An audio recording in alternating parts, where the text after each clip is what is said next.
Never a dull moment in Indian financial markets, never a dull moment in the Indian economy, and never a dull moment in the Indian commentariat either. Well, the latest to make headlines is a book written by the former Chief Economic Advisor of India, Dr. Arvind Subramanian. The book called Off Council has already made headlines. Dr. Subramanian, thank you very much for joining me in this conversation about your book. Thanks for having me. I won't start with the most dramatic statement. I'll keep that for later. That is the word draconian, which you have used. But let me start with, the introduction, where, the way you have ended your introduction chapter is somewhat despondent, it looks to me. The question is whether things may have to once again turn really bad before they get better.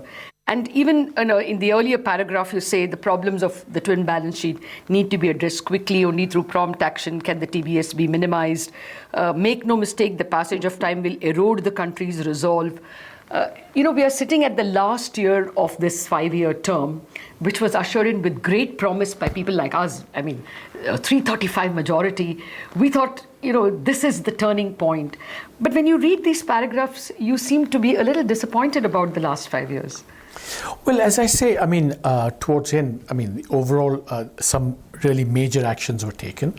And I would say, I think the GST was a big achievement. I think the IBC finally, it provided a way forward for the twin balance sheet challenge.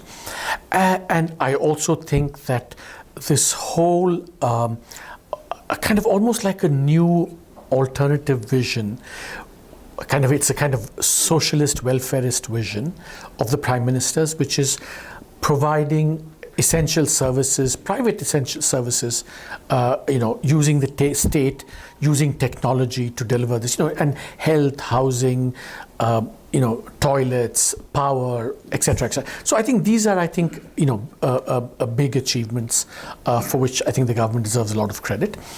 I think that, as I say, some things were not done. For example, the Air India privatization is still there. I think I've mentioned also agriculture, continues to be a source of anxiety, and of course, manufacturing exports also have kind of languished. So I think that some big achievements, some more things could have been done, some setbacks. I think the return of protectionism is also a bit of a setback. And of course also, while the new vision of, using the state to provide goods and services is I think, really a defining thing. It's also true that the state has made a comeback in other areas, which I mentioned in the book. And I kind of attribute that to some extent to what I call stigmatized capitalism, which is a long pervading phenomenon, right? The state is back in some good ways, in some ways that, we thought wouldn't happen. This whole HPSC, the kind HPCL, of yes. HPCL thing, ONGC. The LIC, IDBI, and now it is PFC, REC also. Yeah, PFC. So the state is back, and I do think that that's due to stigmatized capitalism. I think it's not a short run. It's not due to this government. I think it's been there for a very long time, and I would say that one of the things that after 4 years I feel perhaps the most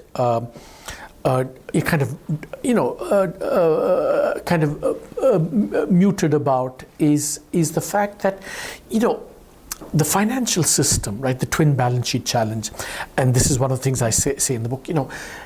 It's almost 8 years and counting. IBC, tremendous breakthrough, but despite that, I think we have still some way to go. Suddenly new problems have emerged, kind of out of left field or right field, whichever it is. And so unless we get the financial system onto a solid basis going forward, I think it will always, take a toll on the economy. But this is a severe statement. Can things get worse before they get better? Yeah. So I think it's related to my general view that, I said this in my first survey, big reforms, big bang reforms, as it were, usually occur in the aftermath of crises, right? Not when you have a 335 majority. More when you have... You see, I think the political economy, when you have to take kind of serious action, you need that kind of background. As I say in the book, I thought we had that moment when the Nirav Modi scandal happened. I thought, whatever. And I think it passed. Because it's so, in the case, for example, the twin balance sheet, I've always said, some amount of majority private sector participation is essential, which means the Bank Nationalization Act has to be changed, which means that you have to overcome a lot of opposition.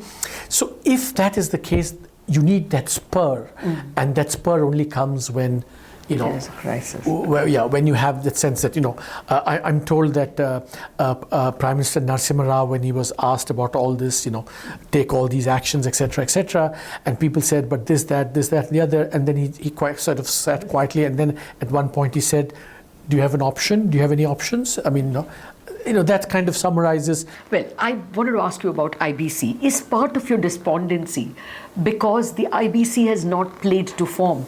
I mean, it's 18 months since the first 12 cases were taken to the IBC, and they've not been resolved. Yeah.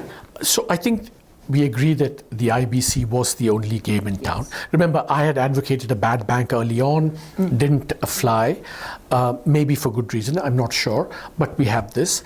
But we've discovered with the IBC that still the deadlines have slipped, right? Only 3 or 4 cases have gotten done, and even those have been in the steel sector. So, and there's a huge overload coming, right? And then there's power, which is sui generis, which I say in the book should be treated as sui generis. And then there's the new NBFC problem, right? Now, so I have a new idea which I want to put on the table, remember that Raghu's asset quality review had a very salutary impact in pushing this, right? Because there was a number, there was a big number. We all knew there was a problem. I think the AQR, I criticized Raghu saying that maybe it should have come earlier, but that's a different conversation. But the fact was very important because it then mobilizes action. So I'm wondering whether we should not have a similar AQR type thing for the NBFCs, because again, this is one of those situations where everyone knows kind of things, but no one is willing to be explicit about it. And so the not being explicit maybe, demobilizes action. So I'm wondering whether, we should have something like that, put the thing on the table and then generate the political momentum for that as well. Okay, well, I didn't want to steal your thunder, but there have been discussions whether an AQR should be done on NBFCs. I'm sitting 8,000 miles away. So. No, in hush-hush tones, because even the mention of such a thing may again push distrust into the system and block the flow of money. So they may not do it now at all. They may have to wait for complete normalcy to return. But be that as it may, I wanted to come back to, there are several questions in what you have just said.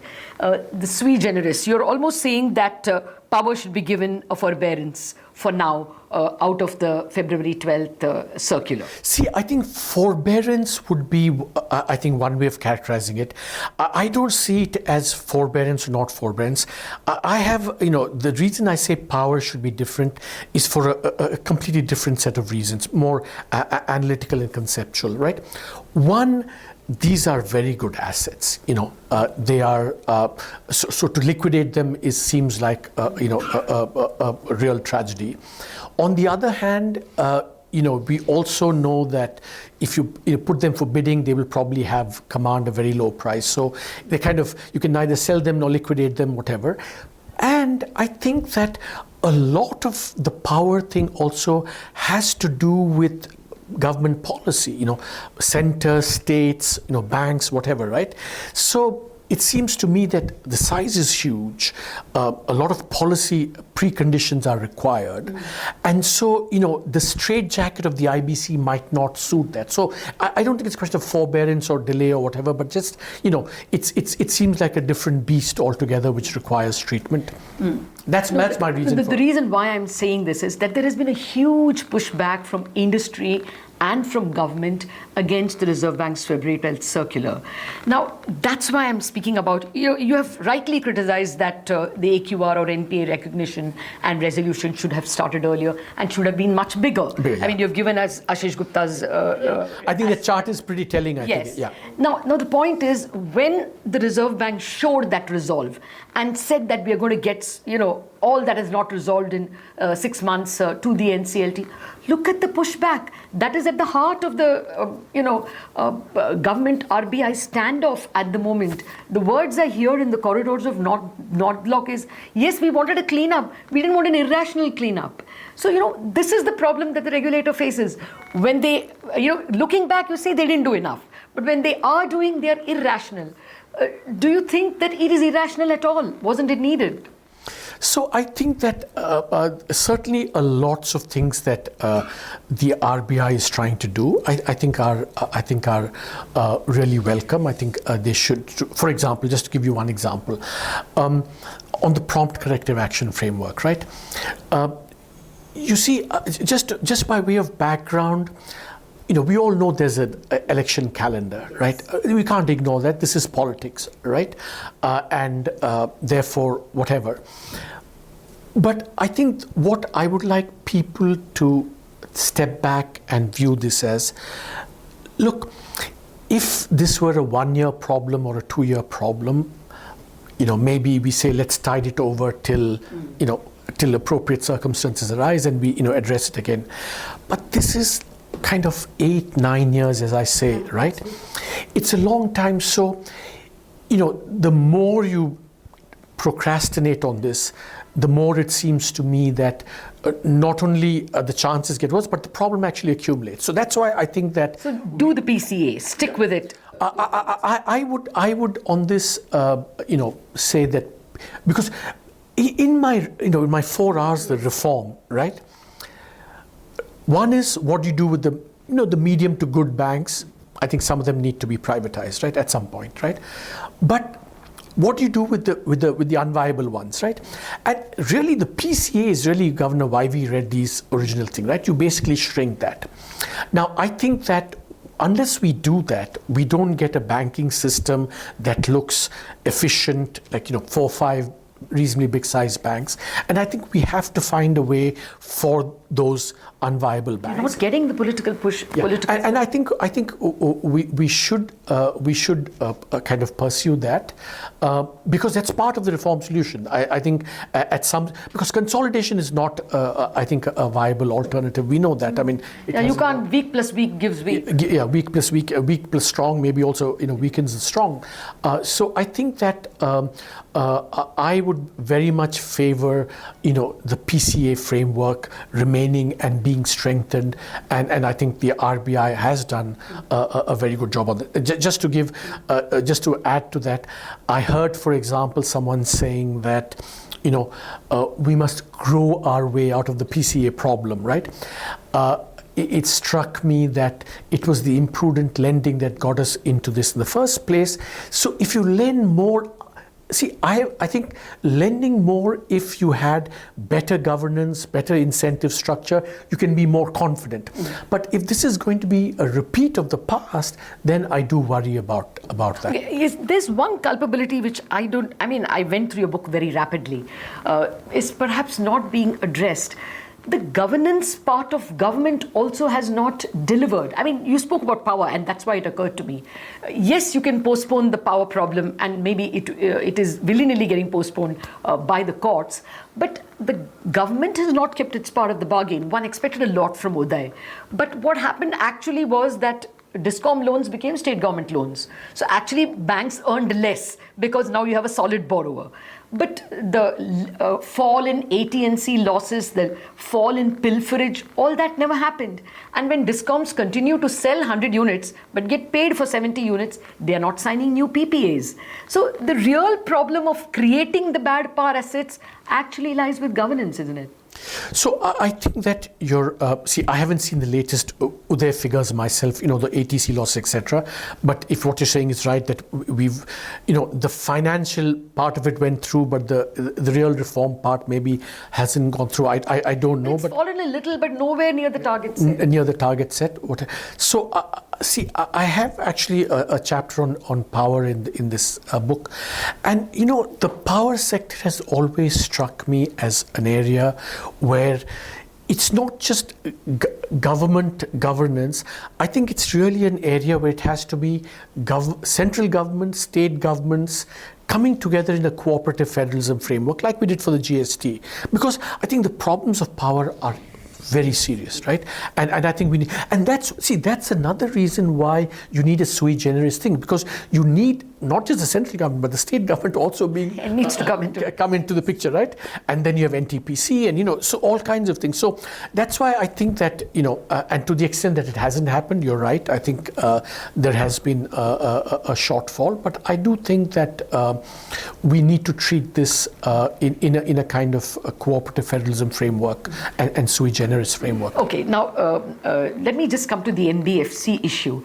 One of the reasons why I think the Reserve Bank doesn't want to let out banks from the PCA is they very much fear that they may buy up the bad loans of the NBFCs. You think that's a legitimate fear? I mean, they were made to lend to infrastructure when probably the danger was not understood. Now, if they are let out of PCA, they may end up buying the wrong loans. I mean, as I said earlier, I mean, if you allow them to lend more, they could lend wrong. Yeah, exactly. I mean, because if you were confident that the underlying governance structure had changed, but that hasn't happened. So I would be extremely cautious about, I mean, instinctively, I don't kind of buy this. We can, lend our way out of the problem. All right, hold that thought up. We come to the dramatic statement, page 99, where you say, yes, the demonetization was, let me read your own sentence. Puzzle 2. Okay, why didn't the draconian 96% reduction in the cash supply have bigger effects on the overall economic growth? To put this more provocatively, the question was not whether demonetization imposed costs. It clearly did, but why did it not impose much greater costs? Really, you say in the introduction chapter, this is a subject for several PhD theses. Yeah. And I wish I could do one at some point on this. I guess you will be guiding some students hopefully, on this. Yeah. Okay. No, my point is, did you try to convince the government of this at all? You say that you got to know about it only after it was announced. But was there any... I say nothing of that sort, by the way, in the book, because I don't... You said on November 8th, I saw the Prime Minister announcing it. Yeah, my assumption is that that's when you got... that's why... Yeah. So as I said, this is not a kiss and tell memoir. Okay. I won't accuse you of saying what you have not said. Yeah. But were there discussions that, we made a mistake, this is not playing the way we planned? No, I think this, it unfolded the way it did, and I think we've seen. Letha, coming back to the book, what I think.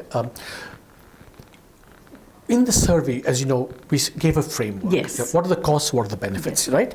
And those costs and benefits. I mean, we said. Growth down by 1 percentage point. No. See, let's not. First, I think there were costs on the informal sector, which we say very clearly. Yeah, whatever, right? Potential benefits, and so all this is playing out. In the book, I don't want to go and rehash right, wrong, whatever, who said what. This is not that. I have, now I'm a researcher. I'm entitled.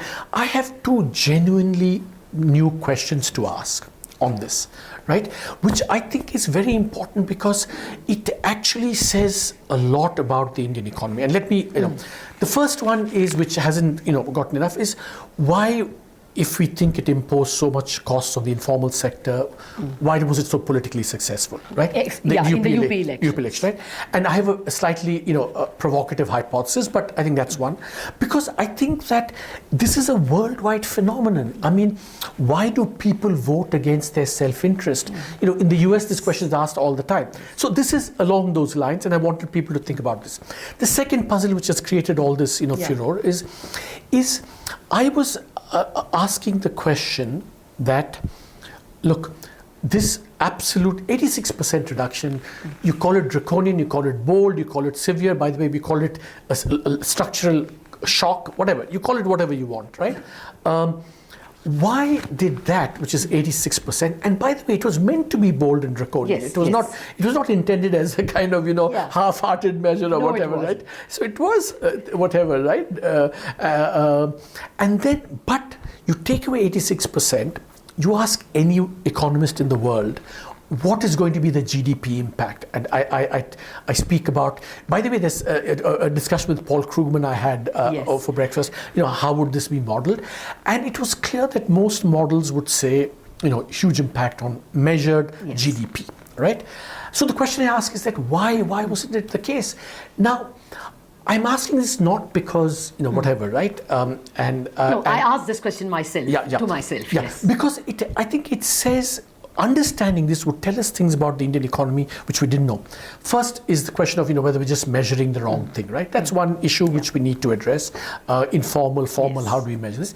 The other is, have we, as monetary economists, don't understand, maybe substitutability, cash, and other forms of money? That's one. The third is, is the Indian economy so resilient that we have, all these informal arrangements, so on? Or even a fourth possibility is that, did it lead to a lot of debt and it will play out and so on? So I think these are really important questions. That's what I want people to focus on. Draconian, severe, you take your pick of word, whatever, right? But that's not the point of the thing. It's to understand why action and impact were so disconnected. Something may be answered maybe in January or February, because the final estimates of the FY17 growth number actually comes 2 years later. So Jan 19th, maybe when the new GDP figure of 2 years ago comes, maybe something will be refined. See, but on the before after comparison, remember, in this survey and also in the book, I say that there was a decoupling of the Indian economy, right? And whatever, we came to 1%, 2%, whatever it is, you take whatever number. But there were 4 factors that contributed to that: demonetization, GST, which also we said in the survey, and oil prices and high interest rates. So disentangling that is going to be very difficult, but all 4 of them contributed to the slowdown in the Indian economy, from about 2016 to 17. Yes. 2017, 18 really growth wasn't, we didn't take advantage of the global growth, fair enough. Now from your perch outside, there are a couple of attacks on the Reserve Bank. One, that there's one person who's politically inclined to the ruling party, who has been appointed, educated, qualified, chartered accountant, but still aligned to the political party. And who knows, the next government may want to, because a precedent has been broken. As well, the Section 7 was alluded to. They did not give directions, but they started consultations. And then something like Basel norms, the RBI was asked to tone down the amount of capital required. From the outside, is this seen as, an attack on RBI? Should we now start becoming careful?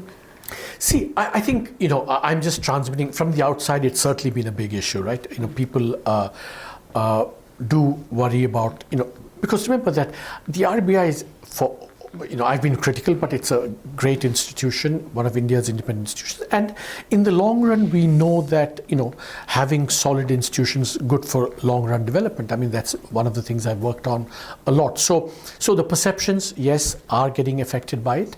I also worry about, kind of the new vision that's creeping in terms of, how, not just this, but more broadly, how, the financial sector should be run. I think we need to reflect on that. I think absolutely. But also... What are you referring to? Which new thinking? No, I think the vision, I kind of see a new vision, we have to lend money to SMEs, we have to open the spigots, we just have to solve corruption and everything will solve itself. The new vision that, and no question, I don't think we should politicize the RBI board. I think the RBI board is of an advisory nature. I think we should maintain its independence. We should absolutely, I think there's some things that are sacrosanct, which is the, quote unquote, see, because it's a loaded word. Again, at the risk of being misconstrued, independence, I think, yes. I think over politicizing is not good. I think, but I think we should also have a kind of cooperative relationship. I think that's independence is not mutually exclusive with consultation and cooperation on both sides. And I think we need to, regain that kind of, I was able to criticize, the RBI in several instances because that underlying thing of, we respect each other, we know both are doing this in the public good. As long as that is there, I think we can move forward. And I'm kind of pleased that we also have, I think, heading towards that kind of truce. Hopefully. There is an important meeting next week. Yeah. A final question to you. You've really passionately loved your job. It just comes through in every page and every chapter. Why did you leave early then? I see. As I've always said, there were, we had very strong personal reasons. Yes, you said, your grandchild has arrived, and that's why you go. I mean, the grandchild would have waited 1 year, or your children could have brought the grandchild to you. You could still have completed, the full year in office. I think that nobody. Is there a disappointment you're not telling us? Nobody is irreplaceable in this government. But is there a disappointment that you're not revealing to us? No. I mean, it's all there in the book, whatever it is. All right. Okay, but I'll still wait for a tell-all book. Okay. Dr. Subramanian, it was a pleasure speaking with you. Thank you very much, and for all the years that you served India.